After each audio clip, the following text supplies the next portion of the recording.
Fala galera, bom dia, tudo bem?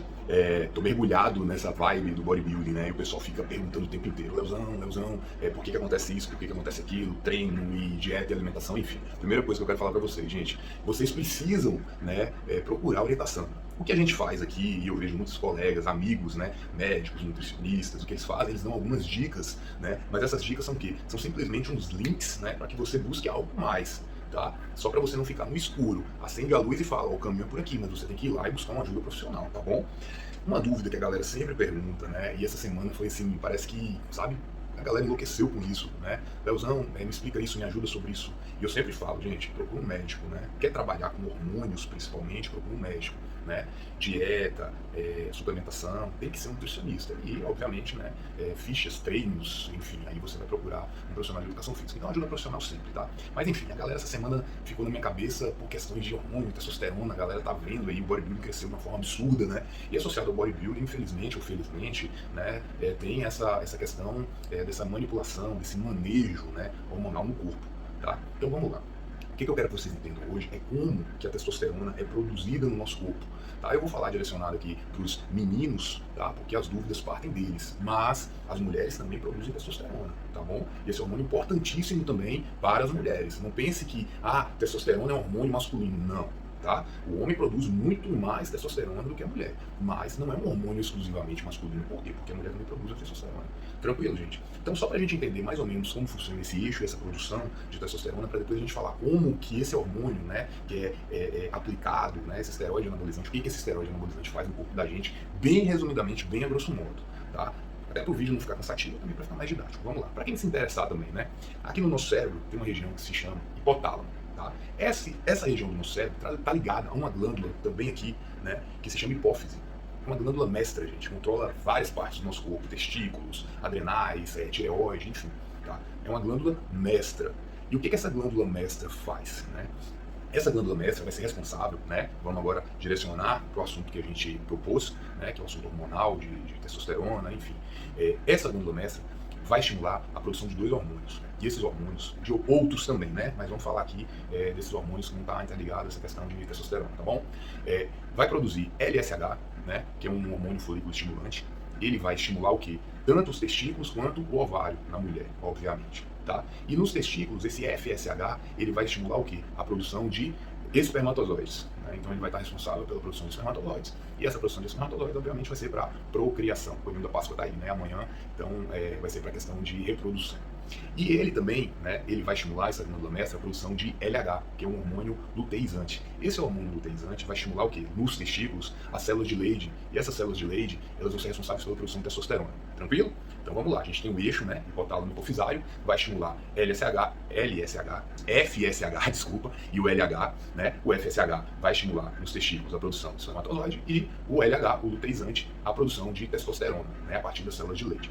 O que acontece, gente? Esse eixo hipotálamo hipofisário, ele tem um termômetro. Então, todas as vezes que a produção, né, de testosterona está alta, essa testosterona vai, né, ser informada para esse eixo hormonal, né, que está alto. Então, por exemplo, o seu eixo está no termômetro lá de 500, aí você está produzindo lá 600, né, 600 nanogramas por decilitro de sangue. Quando você produz 600, aí o corpo vai falar assim, porra, peraí, velho, tá alto. Então ele para a produção de quê? De FSH e de LH. Parando a produção de FSH e LH, você vai encerrar, né, ou diminuir, ou cessar o que é a produção de testosterona e a produção também de espermatozoide. Por isso que seu eixo fechou, tá? Só que no decorrer do dia, você vai necessitar, né, produzir mais testosterona, porque essa testosterona vai ser consumida de várias formas no seu corpo. E aí vai chegar a informação novamente lá nesse eixo, né, hipotálamo hipofisário, vai falar, a gente está produzindo pouca testo, manda mais aí luteizante pra gente. Beleza, o cérebro vai, libera mais luteizante, e aí volta esse ciclo de novo, né? Para a produção, volta a produção, para a produção, volta a produção. Primeira parte, a grosso modo, é isso, tá, gente? Importante também a gente salientar que a produção de testosterona no nosso corpo, ela tem os picos, normalmente 4 horas, 5, 6 horas da manhã, nos primeiros horários do dia, né, que é o pico de testosterona. Daí, a importância de um descanso, do bom descanso, né? Vou falar isso em outra oportunidade, tá? Mas por isso que a gente tem que fazer, e normalmente faz essa coleta, né, para saber a questão de testosterona, né, nos exames de sangue lá, a gente faz na parte da manhã, porque na parte da manhã a gente está nos picos, tá, de produção. Então vamos lá. Entendendo essa primeira parte, o que acontece depois? Né? O caboclo vai lá na academia, tá lá com o seu eixo funcionando, né, de uma forma perfeita e harmônica, aí o cara vai lá na academia sem informação nenhuma e acha, né? Ele acha que se ele tomar alguma coisa ele vai ficar forte. Não é bem assim que funciona, tá? Mas enfim, o cara vai lá e toma ou algum esteroide anabolizante, né? Ou mesmo testosterona, e injeta no seu corpo. Quando ele aplica aquilo no corpo, tem várias formas de aplicação no corpo, o que que acontece? Vai chegar a informação lá nesse eixo que seu corpo está com uma produção muito alta de testosterona. E o que que o eixo vai fazer então? Inibir a produção de FSH e de LH. Então vai inibir a produção de espermatozoide e a produção de testosterona. Por isso que a gente fala inibição de eixo. Todas as vezes que esse eixo seu está muito alto, né? Aí o que que acontece? Inibe-se a produção desses hormônios, né? Pelo eixo hipotálamo hipofisário. E aí o que que acontece, gente? Tem gente que fala assim, ah, mas eu vou tomar só um pouquinho para não inibir o meu eixo. Gente, se você não inibir o seu eixo, quer dizer então, pela explicação que eu dei antes, que seu corpo não está produzindo testosterona suficiente. Então não faz sentido nenhum você tomar uma quantidade de droga, né, que vai manter os seus níveis de testosterona baixos, entendeu? Por isso que é importante, né, se fazer o quê? Uma consulta médica. Por isso que é importante um profissional estar avaliando os seus exames para saber se realmente, né, você tem a necessidade ou de fazer uma terapia ou modulação hormonal ou até tomar doses suprafisiológicas, não é verdade? Tá, vamos para a terceira parte. O vídeo está ficando um pouco longo, tá, gente? Se você tiver paciência, né, de assistir, se entendeu, dá uma curtida aí só para eu ter esse feedback. Vamos lá. E nem tá tendo corte esse vídeo, né? Eu quero fazer esse vídeo sem corte, tá bom? Então vamos lá. E aí o que que acontece? Aí o cara começa a tomar o esteroide anabolizante. Testosterona, pau, vai lá em cima. Aí o cara começa a ficar na loucura que ele tá broxa.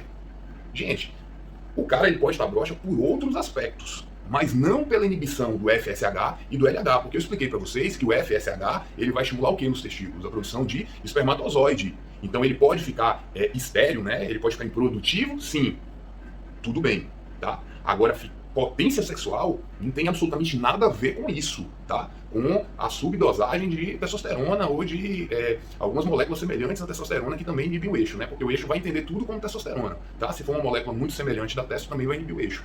Então o que acontece é isso, gente, tá? Aí, por que que vem a questão da impotência sexual? Aí é quando o cara para.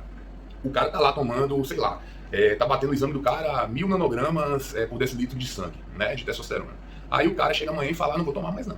Só que o eixo, ele tá o quê? Inibido. Porque ele ficou um tempo fazendo utilização de testosterona. Então o corpo entendeu, velho, não precisa, esse cara tá com a testo sempre alta. Então o nosso eixo vai falar assim, ó, chega, não precisa mais. Aí tudo bem, gente. Só que aquela testo, como o eixo tá fechado e ele não tá fazendo mais uso de testosterona, né? Aquela testo vai ser o quê? Consumida pelo corpo. Aí sim você vai ter problemas, né? De impotência sexual, você vai ter problemas também de infertilidade, né? Você vai ter vários outros problemas por questões de déficit hormonal. Agora, quando você está fazendo o uso correto da substância, você não vai ter problema nenhum com isso. Por quê? Porque você está com o eixo inibido e você pode viver, né, uma vida completamente normal com o eixo inibido. Você tem que se lembrar só que você vai estar o quê? Infértil. Agora, quando eu falo uma vida normal com eixo inibido, tá, gente? Obviamente são doses suprafisiológicas e acompanhadas por um médico, por um especialista. O que que a galera se... Não vou falar palavrão, né? Mas o que que a galera, né, se arrebenta tudo? Né? A galera começa a fazer uso de substâncias, principalmente substâncias, né, subbalcão, underground, né, que não tem fiscalização nenhuma, não sabe nem o que está tomando, né? E vai colocando aquilo no corpo e aquilo vai causando um estrago absurdo no corpo. Né? Aí você tem vários efeitos colaterais quando você não tem um acompanhamento adequado. Né? Você vai ter problemas de ginecomastia, porque aquela testosterona vai aromatizar, você vai ter problemas de queda de cabelo, você vai ter problemas de oleosidade, né, no corpo, você vai ter problemas de acúmulo de gordura, enfim, é muito caro essa utilização sem um acompanhamento médico. Não é? Às vezes o cara quer falar assim, ah, velho, eu vou pagar a consulta, não. Cara, você vai pagar muito mais caro se você fizer por conta própria. Pode ter certeza disso, né? Isso se você não pagar com sua vida. Então ficou aí mais ou menos resumido, eu espero que vocês tenham compreendido. Isso aqui não é uma consulta médica, porque eu não sou médico, tá? Isso aqui não é só uma explicação, né, do que acontece no nosso organismo com a utilização de determinadas substâncias. Tá bom, gente? Quero gravar um vídeo para vocês também, que o pessoal tem me perguntado muito a questão do descanso, né? O descanso é um dos 4 pilares hoje que a gente precisa para nossa vida, tá? Descanso, alimentação, treino e hidratação. Logo, logo eu vou soltar um vídeo desse aí para vocês. Galera, valeu!